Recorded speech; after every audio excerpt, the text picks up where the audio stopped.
bakka mijataadha bareedaa keessatti. Ashama harka fuunee jirra jirtu hordoftoota kiyya jaalatamuudhaaf kabajamoo nageenya raarri waaqayyoo lafaa feddoo jirtan isiniif haa baay'atu jecha yooyyaa harka fuunee Oromootiyya gaariif qaalii akkam jirtamee uummata baay'een jaaladhu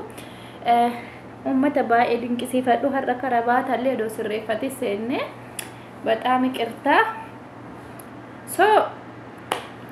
akkam jirtamee isin fayyaa keessanii anis nagaa koontiraa galanni fulfinni waaqaaf haa ta'u. Egaa guyyaa irraa kana viidiyoo addaa tokko viidiyoo seenaa dhugaa irratti kan hundaa'e fi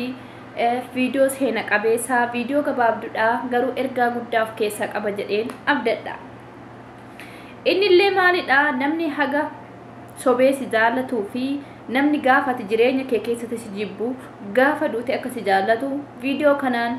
ni raggaasifama yookiin ni mirkaneeffama haga dhumaatitti viidiyoo keenya kana hordofaa isiniin jedha. Dursa warroonni chaanela keenya faarawaa taatan laayik sheer sabiskiraayib gochuu hin irraanfatina. Balballi booksii keenya yeroo kamiyyuu banaa jira. Koomentii jalatti yaada keessan qeeqa keessan yoo qabaattan nu teechisuun irraanfatina isiniin jedha. Egaa guyyaa har'aa viidiyoon irraa dubbachuu dhufee guyyaa tokko haadha manaaf abbaa manaa tokko turanii mana keessa jiraachaa turan waliin. Osoma jiraachaa jiranii guyyaa kana haati manaa kun osuma waliin jiraachaa jiranii isaan kun harka qalleeyyiidha. Wanta harka gara afaanii waan jiraatan malee wannan hojjetanii yoo dhukkubsatan ittiin yaalaman wanta immoo yoo ittiin waan tokko godhachuu danda'an lafaa hin qaban jechaadha. Amma osoma jiraachaa jiranii guyyaa tokko abbaan manaa dhukkubsate waan garaa nama nyaatudha jechaadha. Abbaan manaa sun gaafa dhukkubsatu birri itti yaalamu dhabee oduma mana keessa ciisaa jiru ka'ee firoota isaanii maddii dhaqee kadhate birri hin qabnu jedhanii achis deemtee haati manaa kunis dhaqxee kadhattee hin qabnu jedhaniin jechaadha. So amma achis deemtee birri dhaban abbaan manaa kun carraan inni qabu duubichaa murteeffate jechaadha. Mana ofiitti galee bakka ciisetu man du'a gaafa rabbina ajjeesutti manuma jiraadha jedhee mana ofiitti deebi'e jechaadha. Faamilii fira isaa kanarraa mallaqa kadhatee maaloo na qarqaaraa na yaalamaanii mana yaalan deemaa na dhukkubsachaa jira haala malee keessan jira haala yaaddessaa keessa jira jedhee maatii fi firoottan isaatti gaafa himatu ni omaan qabnu jedhanii ari'an jechuudha bakka hundaattuu. Guyyaa tokko garuu dubartiin hayyoodha. Dubartiin humna bishaan yoo maanguddoollee yoo nama eebbisanii mana dubartii isiniif haa kennu humna bishaanii isiniif haa kennu jedhan maal jechuudha jedheen ani duratti taazabaa ture. Jechi sun dhuguma humna bishaanii yoo fudhanne fakkeenya gindii barsaa fi guguddaa kana injiskee dabarsaa mana kana galabbaxee dabarsa jechaadha humni bishaanii. Mana dubartiillee gaafsiniin jedhu abbaan manaa tokko dubartiin kun dhumarratti maal akka taate ni ibsa. Abbaan manaa tokko hiriyaa isaa mana fidatee dhufee abbaan manaa ishee kun hiriyaan isaa kun haadha manaa isaa qimmiidee jechaadha harka jalaan loosee waggaa isheen ittoo buusaa jirtu. Simboo koo jettee iyyite maal taate jedhee rifatee onni taf jedhee dullaa fudhatu ayi okkotee na jala mucucaatee jettee jechuudha.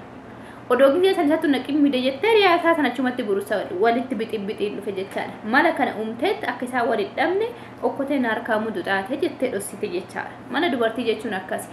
Amma ka dubartiin haati manaa abbaan manaa ishee jalaa dhukkubsate kuni furmaata tokko itti himte abbaa manaa kanatti mari'atte. Ka'eetaan mandara firoottan kee hundaa akkasumas firoottan kiyya hiriyoota kiyya bira hiriyoota kee maddii warra hunduma bira deemin du'ee jira jedheeni mallaqa saaxinii reeffattiin bitamu kadhadhaa jettee deemii jedheem. Amma mala gabaabaa argatan ka mala ittiin mallaqa argachuu jedhan kaatee deemtee du'ee jira abbaan manaa koo du'ee fira isaattis fira isheettis hundumattu du'ee jira mallaqni akka mana keessa hin jirre hin beektanii waan inni ittiin keessummeessuun qabu reeffi isaallee waan ittiin awwaallamu qabu kanaafuu du'ee jira saaxinii waan ittiin bitu naa kennaa jette. Hunduu kan horii qabu horii gurguree midhaan ka qabu midhaan gurguree kan makiina qabu makiina keessa baankii birrii qabu baasee birrii haranii itti kennan jechuudha. Dubartii kanatti akka saaxinii reeffaa bitamu laala. Namni mee laala achirratti xiinxala laal dubbitan gaafa ati lubbuun jirtu namni tokko sin jaallatu erga ati duuteen booda akka adbaqqa akka si geggeessuudhaaf mee birriin gizee ittiin yaallama mallaqa naa kennaa jedhee kadhataa ture qabnu jedhaniini garuu inni du'ee jennaan saaxinii reeffaa ittiin bituudhaaf mallaqa guuran jechaadha mee waan ajaa'ibaati soo guyyaa kana namni haati manaa kuni mana dubartii sinii kennu kan hin jedhe kanaaf dhumarratti siniif gala jedhe yaada jidduutti illee fakkeenya simboodhaaf haadha simboo abbaa manaa haadha manaa simboo fudhadhee sinitti mul'isee buna bishaanii fi humna mala dubartii ka jedhu irratti sinii kenneen ture mala dubartii jechuun bifa kana laala kazaama namichi kun fudhatanii birri isa fudhatee gara mana isaa galteeni yaalchistee itti fayyifatte mee laala nama garuu isaan dhufanii garuu isheen gaafa manatti inni yaalamudha lubbuun isaa jiru rifatanii jechuudha uf wallaalan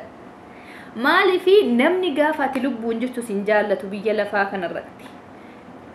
kan namni namatti hin jibbine namatti ni naafne maal sitti fakkaata biyya lafaa kanarratti du'a sitti ni naafan bakka iyyoommattu soo jiraatta sitti naafu lubbumaan jiraachuu keessattuu kan biyya lafaa kanarratti namni sitti ni naafne tokkichi qofti jechuudha du'a qofa kanuma iyyoommattee ijoollee kee wajjin jiraattes kadhattee soo jiraattes hoo qal'atte soo furdatte soo nyaatte soo qabaatte soo dhabde sitti naafanam garuu du'a irratti sitti naafan laala viidiyoon kun ergaa guddaa qaba namni gaafa ati lubbuun jirtu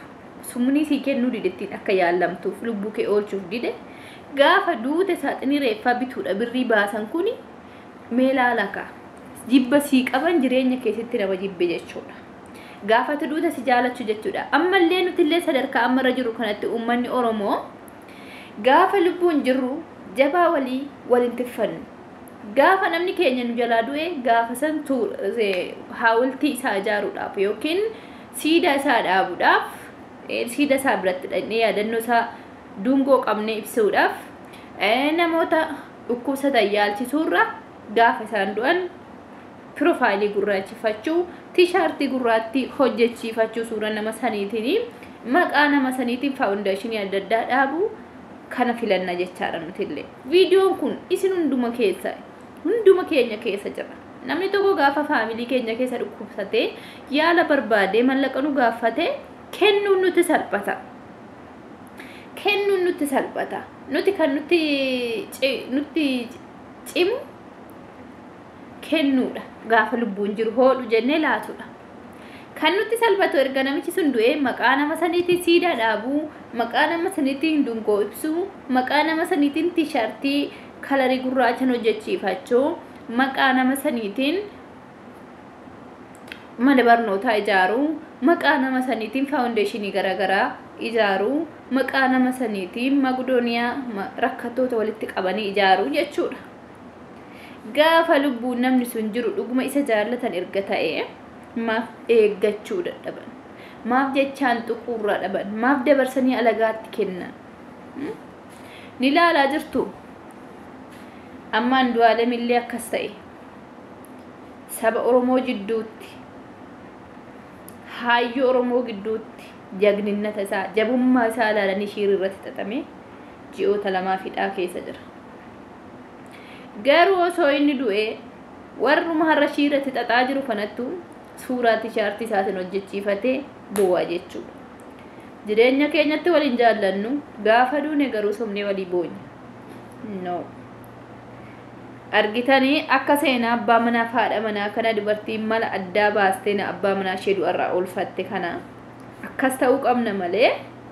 bara ammaa kana keessaa firan qabdu ati biyya lafaa irratti ati obboleettii kiyya atis obboleessi kiyya namni gaafate lubbuun jirtu sin jaallatu tasuma ergati dabarte waynee fira koo waynee obboleessa koo waynee haadha koo jedhee lafatti qaxaqaxa dhalli keenya kanuma dubbiin waan na dhaggeeffataniif galatoomaa viidiyoo kanarraa ergaa guddaa fudhattan jedhee abdadha nuti gaafa lubbuun jiru waliin jaallannu gaafa duune garuu wal awwaaluudhaaf reeffaaf afooshaadhaaf mallaqa baasuun nuti salphata gaafa lubbuun jiru garuu nutti cima kanaafuu gaafa jiru wal jabeeffachuu akka nutti baratuuf viidiyoon kun ergaa hunduma keessanii qaba jedhee akkasumas hunduma keenyaaf ni qaba jedhee yaada waan na dhaggeeffataniif galatoomaa isiniin jechuun barbaada فيديو براتين